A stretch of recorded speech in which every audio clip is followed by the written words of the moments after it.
Seronok buat fitnah, ulama PAS kini tertembak kaki sendiri. 23 Mac lalu, Ahli Parlimen Kuala Terengganu Datuk Ahmad Amzad Hashim menegaskan kononnya beliau mempunyai tanggungjawab moral, sosial dan politik untuk memaklum kepada orang ramai mengenai bayaran sebanyak 15 juta ringgit yang didakwa diterima oleh Datuk Seri Anwar Ibrahim. Ahli Parlimen PAS itu berkata demikian sebagai sebahagian daripada pembelaan berhubung keistimewaan yang layak, ulasan yang saksama dan justifikasi terhadap saman fitnah oleh Perdana Menteri itu. Pada 22 Disember tahun lepas, Anwar memfailkan saman sivil berhubung kenyataan Amzad bahawa pengerusi Pakatan Harapan PH itu berbohong memperolehi gaji RM1 semasa menjadi penasihat ekonomi Selangor. Anwar yang juga Presiden PKR mendakwa Amzad melalui video TikTok membuat beberapa kenyataan berunsur fitnah kepada sekumpulan pelanggan semasa menjamu selera di sebuah restoran pada 7 Disember tahun lalu. Justifikasi adalah pembelaan bahawa kenyataan atau sesuatu dakwaan adalah fakta dan jika berjaya dibuktikan di mahkamah akan menjadi pembelaan mutlak terhadap saman fitnah berkenaan. Menurut pernyataan pembelaan yang difailkan di Mahkamah Tinggi Kuala Terengganu pada 28 Februari lalu, Amzad berkata, kenyataan yang dikeluarkan tidak mempunyai sebarang niat jahat terhadap plaintiff. Seperti dipetik Berita Harian, defendant berkata ini kerana kononnya pengundi berhak menerima komen-komen tersebut bagi membuat pertimbangan terhadap isu-isu semasa, membabitkan tindakan yang diambil oleh pemimpin-pemimpin politik dan isu berkaitan pengurusan kewangan kerajaan. Semalam, Ahmad Amzad disifatkan menjaringkan gol sendiri atau membuat kesilapan apabila merujuk petikan Hansard Dewan Rakyat yang mana Anwar secara jelas menafikan menerima gaji 15 juta ringgit sebagai penasihat ekonomi Selangor sebelum ini.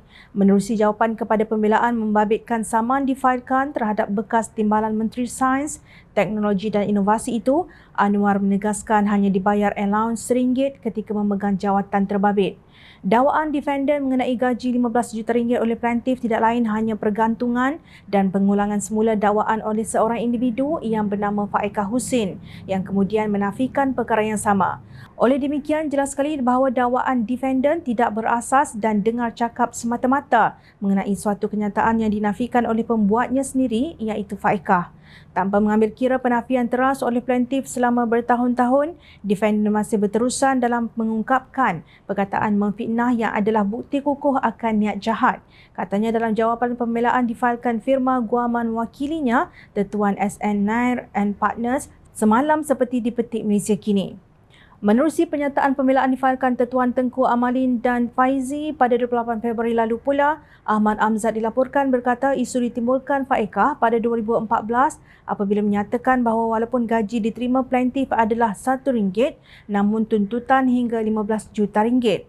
Amzad mendakwa Anwar membuat penjelasan tetapi tidak mengulas lanjut mengenai kenyataan terbabit dan tidak mengambil apa-apa tindakan terhadap Faikah berdasarkan Hansard Dewan Rakyat. Anwar menegaskan bahawa hak kebebasan bersuara adalah tidak mutlak dan tertakluk kepada pelbagai sekatan serta halangan termasuk peruntukan dalam Akta Fitnah 1957 dan Akta Keterangan 1950. Oleh itu, Ahmad Amzad didakwa bertanggungjawab ke atas fitnahnya yang berniat jahat itu. Plaintiff menegaskan bahawa perkataan fitnah dengan sengajanya didorong oleh niat jahat yang jelas dan nyata atau tersirat dan pergantungan defendant kepada pembelaan justifikasi, perlindungan bersyarat dan ulasan saksama adalah tidak terbangkit. Defendant juga gagal memberikan butiran seperti mana dikehendaki oleh Aturan 78 Kaedah-Kaedah Mahkamah 2012 dan gagal untuk merujuk, memuaskan dan membuktikan bahawa perkataan fitnah adalah perkara yang berkepentingan awam, katanya. Anwar berkata Ahmad Amzad sebenarnya memiliki tanggungjawab undang-undang untuk tidak membuat kenyataan palsu dan fitnah sedemikian.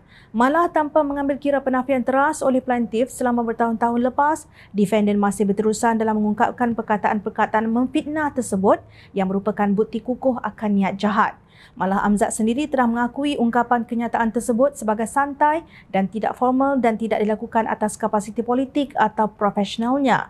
Oleh itu, defendant tidak akan berada di bawah tanggungjawab undang-undang untuk mengungkapkan perkataan-perkataan slander tersebut atau perkataan fitnah kepada kumpulan pelanggan tersebut. Nampaknya jerat sudah makan tuan. Amzad sudah tertembak kaki sendiri. Tak serik-serik puak ulama PAS menabur fitnah demi tanggungjawab moral, sosial dan politik mereka. Kerana mulut, santan binasa. Kerana mulut, badan binasa. Jangan nanti terpapar di dada akhbar, Amzad mohon maaf pula kerana ungkapan maaf puak ulama PAS selepas seronok menabur fitnah seolah-olah sudah menjadi adat dan rakyat meminta agar ianya tidak sesekali dimaafkan. Noktah.